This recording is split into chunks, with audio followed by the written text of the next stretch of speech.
আজ বালুরঘাটে যান অভিষেক বন্দ্যোপাধ্যায় এবং সেখানে এসআইআর আতঙ্কে যারা মৃত তাদের পরিবারের সঙ্গে দেখা করেন। মৃত ওসমান মণ্ডলের পরিবারের সঙ্গে দেখা অভিষেকের। এসআইআর আতঙ্কে ওসমান মণ্ডলের মৃত্যুর দাবি পরিবারের। বালুরঘাটে অভিষেকের কাছে মৃতের পরিবার।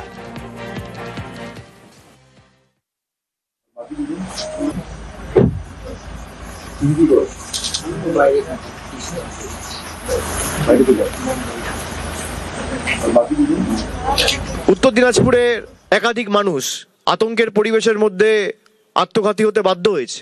দক্ষিণ দিনাজপুরে হয়েছে।